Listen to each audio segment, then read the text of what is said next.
Movie शुरू होती है डॉक्टर रॉबर्ट लेंग के किरदार से, जो कि एक तबाहशुदा ऊंची टावर बिल्डिंग के अंदर मौजूद होते हैं। उनके जिस्म पर खून लगा होता है। यहाँ पर ये एक डॉग को पका रहे होते हैं। अभी तक ये कुछ क्लियर नहीं होता ये सब क्या हो रहा है। और अब कहानी एक 3 महीने पहले की दिखाई जाती है, जब सब कुछ सही था।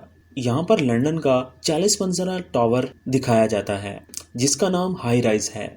ये टावर खास लोगों के लिए बनाया गया होता है जो मॉडर्न लिविंग स्टाइल चाहते हैं।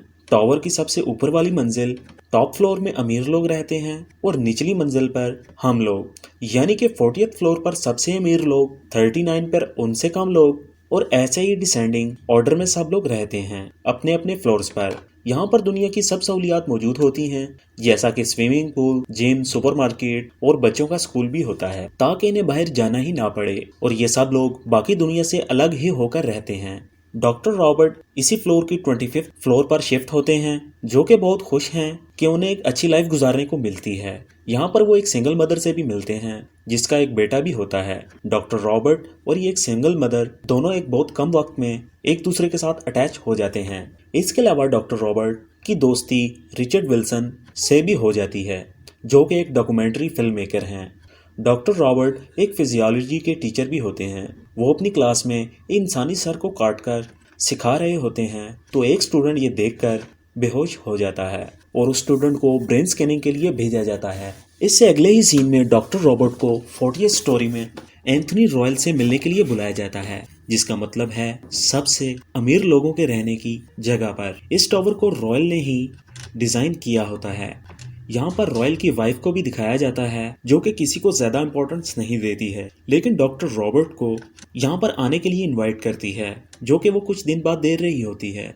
इसके बाद पार्टी वाला दिन आ जाता है। पार्टी 8th सेंचुरी कॉस्ट्यूम पर डिजाइन की होती है, जिसका मतलब है सब लोगों को 18वीं सदी के फैशन के कपड़े पहनना होते हैं, और ऐसा ही होता है। लेकिन डॉक्टर रॉबर्ट अपनी डेली रूटीन के कपड़े पहनकर आ जाते हैं, क्योंकि उन्हें पार्टी थीम की इंफॉर्मेशन नहीं थी। डॉक्टर रॉबर्ट अपने एवरीडे सूट को देखकर बेल की वाइफ और बाकी पार्टी के लोग देखकर बहुत बुरा लगता है और अजीब भी लगता है। इसके अलावा रॉयल की वाइफ और उसका वही स्टूडेंट, जो कि क्लास के दरमियान में बेहोश हो गया था, डॉक्टर रॉबर्ट की बहुत बेइज्जती भी करते हैं और उनको बुरा भला भी कहते हैं। और तभी डॉक्टर को पार्टी से बाहर निकाल दिया जाता है। पार्टी से निकाले जाने के बाद डॉक्टर रॉबर्ट लिफ्ट के अंदर जाते हैं, लेकिन बिजली चली जाने की वजह से वो उसी लिफ्ट में फंस जाते हैं। रॉयल के जरिए हमें यह भी पता चलता है पिछले कुछ दिनों से इलेक्ट्रिसिटी, पानी बंद हो जाना, कूड़े को लेकर जाने वाला पाइप भी सही से काम नहीं कर रहे होते, और ऐसे सब मसाइल बहुत ज़्यादा कॉमन होना शुरू हो जाते हैं। स्टोरी आगे बढ़ती है और डॉक्टर रॉबर्ट के बेहोश होने वाले स्टूडेंट के मेडिकल रिपोर्ट बिल्कुल ठीक आ जाती है, उसे कुछ नहीं हुआ होता।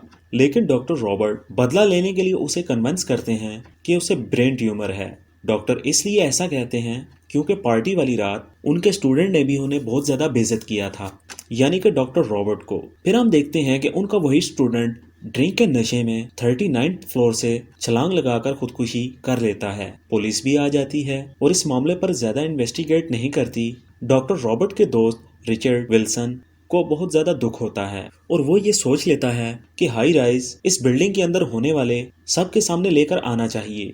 अब हाई राइज बिल्डिंग से ना तो कोई बाहर जाता है ना ही अंदर। लॉ एंड ऑर्डर बिल्कुल खत्म हो जाता है और हाई राइज में जुर्म होना बिल्कुल आम हो जाता है। सुपरमार्केट के अंदर मौजूद फूड भी बहुत कम होने लगती है, यानी कि खुराक भी बहुत कम हो जाती है, जिसकी वजह से लोग आपस में लड़ना शुरू कर देते हैं। एक तरफ शक ये भी किया जाता है कि रॉयल ने पुलिस को रिश्वत दी हो ताकि इस तमाम होने वाले डिसऑर्डर को इग्नोर किया जाए और इस बिल्डिंग में होने वाली खबर कहीं बाहर लीक ना होने पाए। दूसरी तरफ डॉक्टर रॉबर्ट अपने किए पर शर्मिंदा होते हैं। स्टूडेंट को झूठी खबर बताई थी कि उसे ब्रेन ट्यूमर है। डॉक्टर अब काफ़ी हद तक मेंटली इल हो जाते हैं और खुद को अपने रूम में बंद कर देते हैं और वो खुद को कसूरवार समझना शुरू कर देते हैं। वो मेंटली इनस्टेबल होना शुरू हो जाते हैं। वेल्डर प्लान करता है कि वो रॉयल को मार देगा। रॉयल वही शख्स है जिसने इस बिल्डिंग को डिजाइन किया होता है।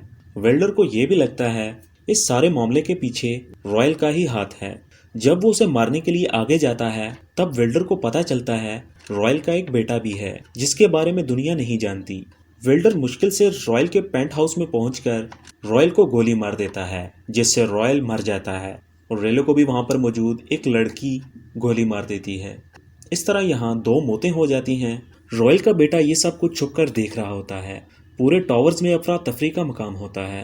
लोग एक दूसरे से लड़ रहे होते हैं, कोई खुराक के पीछे, कोई बदले के पीछे। सब लोगों में नफरत भरी होती है। छोटे बिल्डिंग फ्लोर वाले बड़े बिल्डिंग फ्लोर वालों को, यानी कि गरीब अमीर को, अमीर गरीब को मार रहा होता है। फिल्म अब वहीं आ जाती है जहां से शुरू हुई थी, जब डॉक्टर रॉबर्ट तबाह हुई के अंदर मौजूद होते हैं। डॉक्टर रॉबर्ट पूरी तरह पागल हो चुके होते हैं।